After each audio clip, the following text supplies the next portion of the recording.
Mes chers compatriotes, mes chers Africains, bonsoir, je suis le président Tchafak Jonas.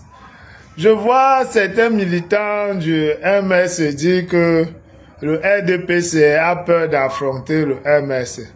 Vraiment, vous m'amusez beaucoup. Qui vous a interdit d'aller aux élections en 2020? Mais ça, votre leader a refusé d'aller aux élections en 2020 pendant que tout le monde y allait. Il disait que les autres ne savent pas ce qu'ils font. Qui vous a interdit? Et vous-même, vous avez refusé d'y aller. Votre leader qui est Kamto, lui-même a dit qu'il sait qu'en refusant de partir aux élections législatives et municipales, ça allait l'invalider pour les élections présidentielles en 2025. Lui-même l'a dit. Il y a les vidéos qui circulent sur les réseaux sociaux. Maintenant que ça vous invalide, comme lui-même avait dit, vous dites que le RDPC a peur de vous, comment? Vous étiez en 2018, vous avez fait quoi? Vous avez gagné le RDPC. C'est maintenant que vous êtes devenu impopulaire. Parce que c'est vrai qu'en 2018, vous étiez populaire. Mais en 2025, vous êtes devenu impopulaire, où il y a même une fatwa qui a été lancée contre tous les militants du MS et son directoire, y compris Kamto, par le vrai peuple. La fatwa a été lancée par le vrai peuple. C'est maintenant que vous dites que le RDPC a peur de vous. Vous pouvez faire quoi? Quand les Ndjamen sont partis, quand les Ndoki sont partis de votre parti, les maillons forts, quand les Paul-Éric King et les Penda Koka, tous ces grands leaders emblématiques vous ont lâché. Même Wa Cameroun, qui est un grand activiste, parle contre vous. Même Calibro n'est plus avec vous. Tout le monde vous a lâché. Est-ce que la mobilisation il y a quelle mobilisation en 2025 derrière Kamto? En 2018, tous les influenceurs en Europe étaient avec Kamto. Kamto est fini. C'est quand quelqu'un est fini qu'on aura peur de lui. Après 2018, les élections de 2018, là, on a vu votre vrai visage. On a vu comment vous avez cotisé l'argent à Mondo Vision pour acheter les armes, pour envoyer ici, pour qu'on s'entretue. On a vu comment vous avez cassé nos ambassades. Les gens ont dit que Dieu nous a sauvés. Si on avait mis ces gens au pouvoir, c'est qu'on n'a que nos yeux pour pleurer. Maintenant, vous dites que Kamto a fait un recours au Conseil constitutionnel. Il sera débouté, hein, Kamto n'ira pas aux élections.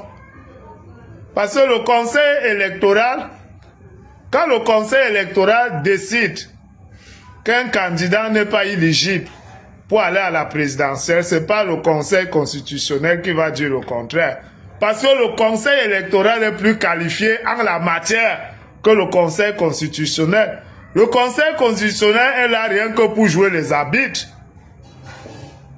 Le Conseil électoral va apporter les preuves ou le mobile qui les a permis de disqualifier le MS sur la table du Conseil constitutionnel.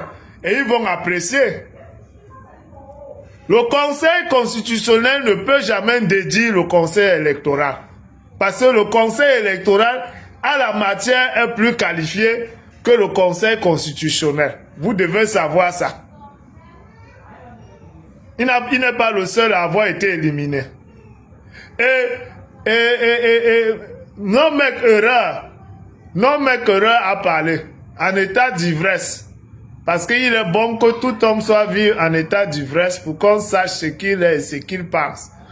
Il a dit que statutairement, Dieudonné Yekba est le président du Manidem. Parce que Dieudonné Yekba a été exclu du Manidem en violation des textes du Manidem. Il a dit à Mondo Vision, c'est pas moi qui le dis. Il a dit, Anissa Ekane il a dit, et il a dit qu'il a ses amis haut placés. Il a cité le ministre Atanga dit, il a cité Gregor Wona, tout ça. Donc à cette époque, parce qu'à l'époque où on a destitué Dieudonné Yekba supportait Kamto. Peut-être que les gens ne le savent pas. Dieudonné Yekba supportait Kamto. C'est pour ça, qu'il avait été destitué de son poste de président du Manidem en violation des textes du Manidem. Et Anissé Ekani l'a dit, il a lui-même cité certains ministres qui sont à sa solde, qui sont ses amis, qui l'ont permis de destituer Dieudonné Yebga de son poste de président. Il a dit. Mais maintenant, la justice sera faite. Le Conseil constitutionnel, le Conseil électoral, n'est pas le ministère de l'administration territoriale. Et ils sont là pour dire la loi. Oui. Ils sont là pour dire la loi. Donc, ne venez pas faire comme si c'est le RDPC ou c'est Paul Biya qui empêchait Kamto d'aller aux élections. Il s'est foutu dans la merde seul en voulant foutre ses militants, en voulant mettre ses plus proches collaborateurs dans la merde, en les empêchant de briguer des postes à la mairie et au Parlement. C'est sa méchanceté qui le met là où il est là. Il s'est tiré une balle au pied lui-même.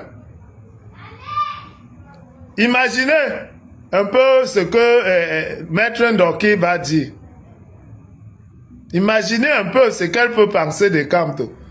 Donc celui-là nous avait empêché d'aller aux élections en disant qu'avec le code électoral actuel, personne ne peut gagner Paul Biya, alors que c'est parce qu'il ne voulait pas qu'on devienne aussi des gens. Voilà des gens qui promettent mort et merveille aux gens qui vont changer le Cameroun. Ils ne sont même pas capables de changer la vie de leurs propres compagnons de lutte. Une femme comme Maître Ndoki qui a reçu une balle au pied, vous l'avez remercié comment? Vous l'avez jeté comme une chaussette usée. Et vous dites que vous allez être président où? Maintenant, vous allez dans le parti de Dieudonné Yebga, vous abandonnez votre parti parce que hier, vous les avez traités, vous avez dit que c'était des traîtres parce qu'ils allaient aux élections. Maintenant, vous abandonnez votre parti, vous venez dans leur parti et vous traitez encore Dieudonné Yebga de traître. Donc, ce qu'on dit, on nous accuse que nous sommes des envahisseurs, pas prendre les terrains des gens, c'est vrai. Vous entrez dans le parti de quelqu'un, vous l'appelez traître dans son parti. Alors qu'à l'époque où ils allaient aux élections, vous les avez toujours traités de traîtres. C'est quoi cette histoire? Dieudonné Yebga est dans son droit de réclamer la présidence de son parti qu'on lui a arraché en violation des textes du parti. Anissé Ekani l'a dit. Vous avez dit hier que Anissé Ekani avait le RDPC, c'était un parti satellite du RDPC. Qu'est-ce qui a changé aujourd'hui? Puisque lui-même a dit que tous ses ministres sont ses amis. Qu'est-ce qui a changé? Vous voyez que vous n'êtes même pas cohérent dans votre combat. Vous êtes une bande d'embrouillés. Peut-être que vous êtes même déjà dans le RDPC, vous-même vous n'êtes pas au courant. Peut-être que Kamto vous a déjà amené dans le RDPC. Vous n'êtes même pas au courant. Vous le suivez comme si on vous avait seulement, je ne sais pas moi. Moi, je crois que c'est les remèdes. Je crois que Kamto est parti prendre les remèdes au Bénin, que les pasteurs prennent pour arnaquer les Camerounais. Parce que je ne comprends pas. Kamto fait tout de travers, mais curieusement, vous trouvez le moyen de dire que c'est la stratégie. Non, je suis quand même dépassé. Non, vous ne devez jamais être président. Avec cette mentalité, vous allez tuer tous les Camerounais. Vous êtes là, vous dites que on empêche, qui empêche Kamto d'aller aux élections? Kamto peut faire quoi maintenant? Kamto est comme quelqu'un qui est par terre. Il s'est empêché. Vous croyez qu'on va violer nos lois pour l'amener, pour l'envoyer aux élections? Pourquoi il avait d'abord refusé d'aller aux élections municipales en 2020? S'il était parti aux élections municipales, est-ce que la question de partir ou de ne pas partir aux élections allait se poser? La candidature de Kamto allait souffrir de quelque chose. Ça n'allait souffrir de rien.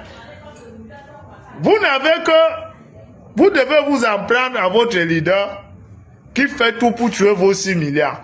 Et quand on n'a pas démissionné du MSC, Mamadou Mouta n'est que président par intérim.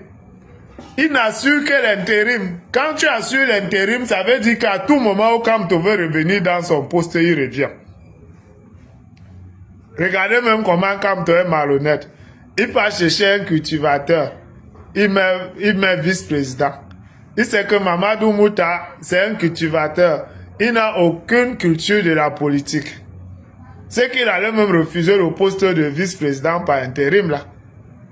Vous partez chercher un nordiste cultivateur, vous mettez. Et vous êtes incapable même de le valoriser dans votre parti.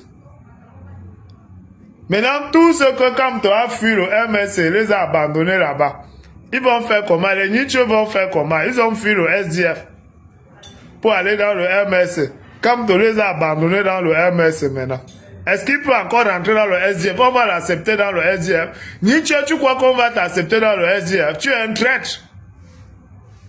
Tu es un traître. Le SDF s'est battu pour que tu sois député et tu les as trahis. Voilà Kamto qui t'a lâché. Toi et Kamto, vous allez rentrer dans la poubelle de l'histoire. Votre politique là, ça finit en 2027. Tous ceux qui sont derrière Kamto, leur politique finit Kamto en 2025 est fini. On aura un nouveau deuxième à l'élection présidentielle en 2027. Peut-être ce sera Cabral. Peut-être ce sera même Joshua. Oui. Donc en 2025, on va reconfigurer le visage de l'opposition. Et il n'y aura plus de Kamto, il n'y aura plus tous ces leaders de l'opposition qui veulent mettre le pays à feu et à sang parce qu'ils veulent être président. Kamto ne veut pas le changement, il veut le pouvoir. S'il veut le changement, il y a plein de partis là, non? D'ailleurs, comment il a fait avec tous les partis qui existent pour aller entrer seulement dans un parti romanidem que tout le monde soupçonne d'être avec le RDPC? Et il a confirmé ça dans une interview à la télé.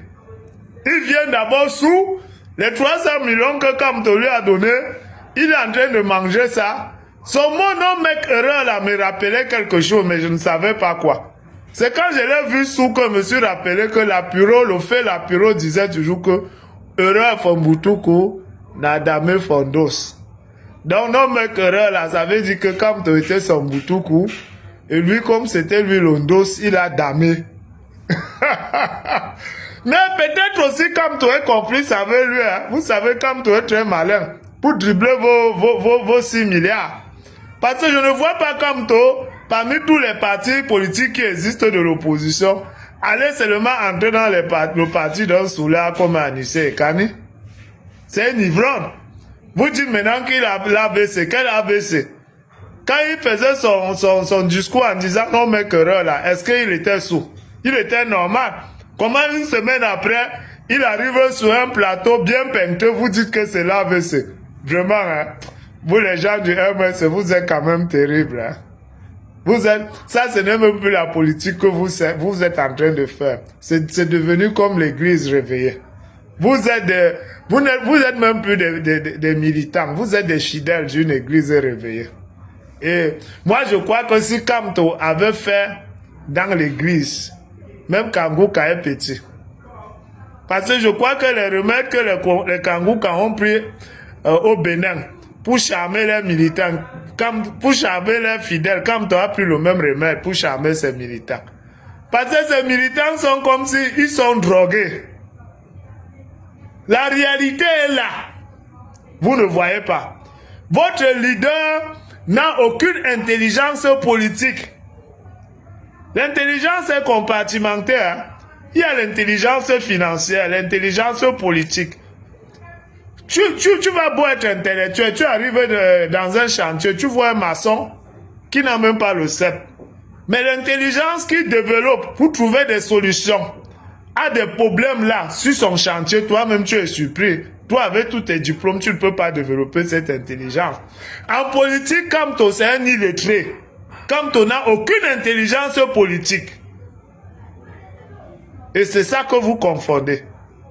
Même endroit là, il a quelle intelligence. Quand tu as gagné quel procès, on a vu. Quand tu as déjà gagné quel procès, on a vu. On l'a chassé en Guinée ici là comme un malpropre. Il a gagné quel procès. Il a même parlé du truc du Cameroun où il y avait 200 personnes. C'est Paul Biya qui pilotait ça. Il a gagné quel procès. Quand tu es raté dans la vie, c'est un loser. Et le voilà, il n'ira pas aux élections. N'importe quoi.